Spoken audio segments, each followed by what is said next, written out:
মায়ং শিক্ষা খণ্ডৰ বুঢ়াবুঢ়ী একৰা এক্সেলেন্স একাডেমীত 2025-26 বৰ্ষৰ ছাত্ৰ একতা সভাৰ সাধাৰণ নিৰ্বাচন সম্পন্ন। মৰিগাঁও জিলাৰ মায়ং শিক্ষা খণ্ডৰ অন্তৰ্গত বুঢ়াবুঢ়ীৰ ব্যক্তিগত খণ্ডৰ অন্যতম শ্ৰেষ্ঠ শিক্ষানুষ্ঠান একৰা এক্সেলেন্স একাডেমীত ছাত্ৰ একতা সভাৰ সাধাৰণ নিৰ্বাচন উৎসাহজনক পৰিৱেশত অনুষ্ঠিত হয়। এইবাৰ অনুষ্ঠিত নিৰ্বাচনত সভাপতি সাধাৰণ সম্পাদক সহ 7টা পদবীৰ বাবে মুঠ 23 গৰাকী ছাত্ৰ ছাত্ৰীয়ে প্ৰতিদ্বন্দ্বিতা কৰে। বিদ্যালয়ৰ সভাপতি জিয়াবুৰ ৰহমানে জনোৱা মতে গণতান্ত্ৰিক চেতনা, দায়িত্ববোধ আৰু কৰ্তব্য জাগ্ৰত কৰাই এই নিৰ্বাচনৰ প্ৰধান উদ্দেশ্য। বিদ্যালয়ৰ অধ্যক্ষ আব্দুৰ ৰহিমৰ নেতৃত্বত 4টা ভোটগ্ৰহণ কেন্দ্ৰত 260ৰো অধিক ছাত্ৰ ছাত্ৰীয়ে নিজৰ ভোটাধিকাৰ প্ৰয়োগ কৰে। নিৰ্বাচনৰ ফলাফল আছিল এনেধৰণৰ: সভাপতি পদত নৱম শ্ৰেণীৰ জুৰাইছ ইছলাম বিজয়ী, সাধাৰণ সম্পাদক পদত 8ম শ্ৰেণীৰ আছিকুল হক বিজয়ী, সহকাৰী সম্পাদক পদত 8ম শ্ৰেণীৰ ফাহিমুল হক বিজয়ী হয়। বিদ্যালয়ৰ উপাধ্যক্ষ ইনামুল হক চৌধুৰীয়ে আনুষ্ঠানিকভাৱে নিৰ্বাচনৰ ফলাফল ঘোষণা কৰি প্ৰক্ৰিয়াৰ সফল সমাপ্তি কৰে। মায়ঙৰ পৰা মুছিকুজ্জামানৰ প্ৰতিবেদন R24 লাইভ। আপোনালোকে প্ৰথমবাৰৰ বাবে বিদ্যালয়খনত ছাত্ৰ একতা সভাৰ নিৰ্বাচন অনুষ্ঠিত কৰিলে আৰু এই ক্ষেত্ৰত আপুনি অধ্যক্ষ হিচাপে কি ক'ব?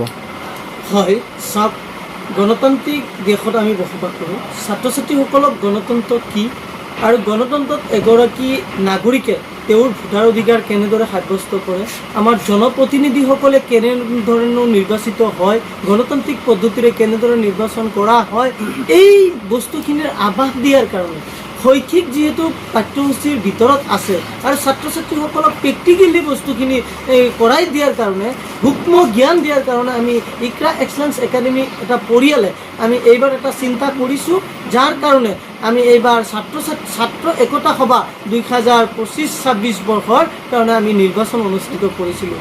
আমি বিশেষকৈ 7টা পদৰ কাৰণে নিৰ্বাচনৰ অনুষ্ঠিত কৰিছিলোঁ আৰু এই 7টা পদত প্ৰায় 23 গৰাকী ছাত্ৰ ছাত্ৰীৰ হৈ প্ৰতিদ্বন্দ্বিতা আগবঢ়াইছিল।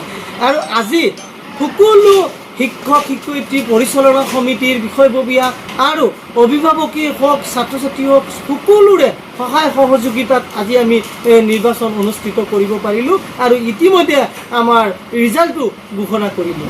আমি সভাপতিৰ পদৰ কাৰণে আমাৰ ইয়াত 5 গৰাকী ছাত্ৰই প্ৰতিদ্বন্দ্বিতা কৰিছিল।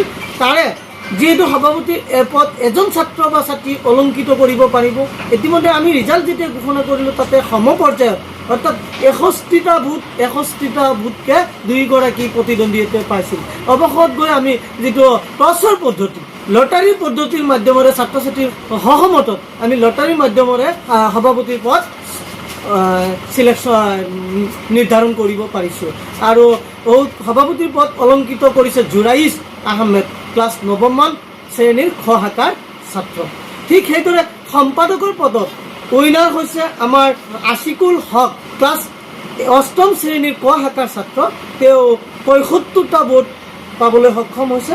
তাৰ বিপৰীতে আৰু এগৰাকী ছাত্ৰ আছিল, তেওঁ 50টা ভোট পাবলৈ সক্ষম হৈছিল। ঠিক সেইদৰে সম্পাদকক প্ৰায় 5জন ছাত্ৰ ছাত্ৰীয়ে প্ৰতিদ্বন্দ্বিতা কৰিছিল। এনেদৰে আমাৰ 7টা পদত আমি প্ৰতিদ্বন্দ্বিতা ছাত্ৰ ছাত্ৰীক আগবঢ়াবলৈ দিছিলোঁ। ইতিমধ্যে আমাৰ ইলেকশ্যন অৰ্থাৎ আমাৰ নিৰ্বাচনৰ অন্তিম পৰ্যায় আহি আমি ৰিজাল্ট ঘোষণা কৰি ছাত্ৰ ছাত্ৰীসকলে উলহ মালহেৰে ধৰ্মোৱা হৈছোঁ। আচ্ছা, কিমানজন ছাত্ৰ ছাত্ৰীয়ে ভোটাৰ অধিকাৰ সাব্যস্ত কৰিলে?